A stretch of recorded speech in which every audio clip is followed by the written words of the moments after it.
Hey loves, it's your girl Meelah, and welcome back to Meelah's TV, where African stories come alive with emotion, lessons, and truth. Today's tale comes from Cameroon, deep in the heart of Africa's forests, where one man's tongue brought him face to face with death. This is the talking skull. Listen well, loves, because sometimes silence can save you. Chapter 1: The Hunter of Many Words. Long ago, when men still hunted with spears and drums guided them home, there lived a hunter named Mbia. Mbia was brave, strong, and loved the sound of his own voice.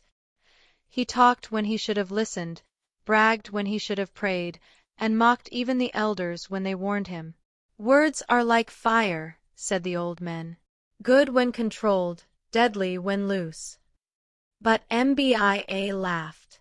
"My tongue is sharper than my spear," he boasted. One morning, he went hunting alone into the deep forest where the shadows never ended. Chapter 2: The Skull in the Forest. After hours of walking, Mbia saw something strange glinting under a fallen tree, a human skull, white and clean.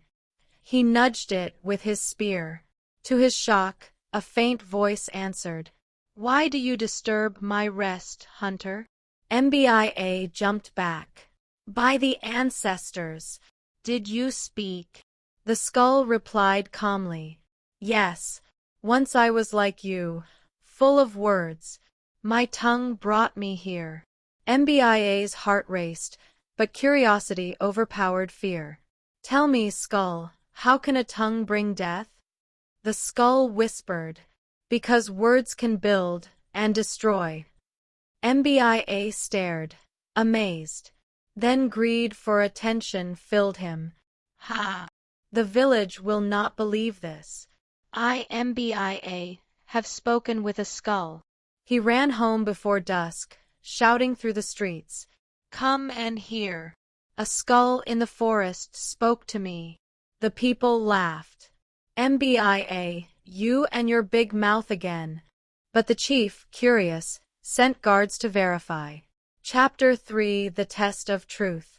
The next morning, Mbia led the guards into the forest. They reached the spot beneath the fallen tree. "There," he said proudly. "That skull spoke to me yesterday." The guards bent down. The skull lay silent, staring with empty eyes. "Speak!" Mbia shouted. "Tell them you talked to me." "Nothing." One guard laughed. "Mbia, you mock the spirits." Another muttered, "He lies to the chief for fame." They tied Mbia's hands and dragged him back to the village. The chief frowned. "To lie about the dead is forbidden. Such tongues bring curses." The elders gathered. After brief council, they passed judgment.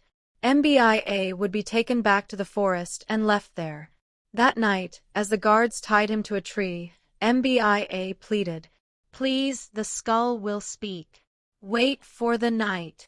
But they ignored him and left him to the darkness. Chapter 4: The Skull's Revenge.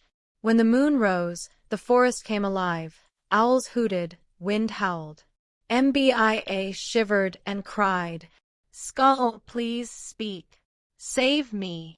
The skull's hollow eyes glowed faintly. "Mbia," it said softly, "do you now understand? Why didn't you speak before? They would have spared me."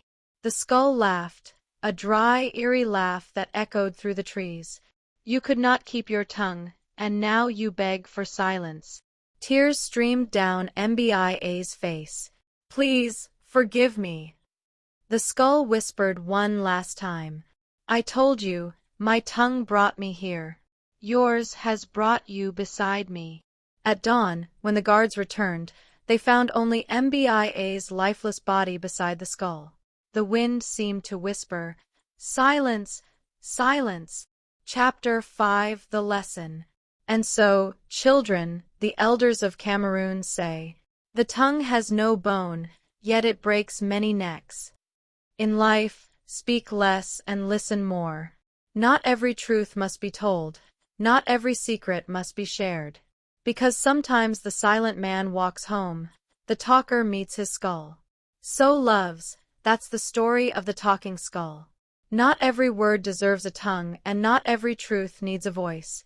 I'm your girl Meelah, and this is Meelah's TV, where African stories remind us that wisdom often hides in silence. Don't forget to like, comment, and subscribe for more stories that teach and touch. See you in the next one, loves.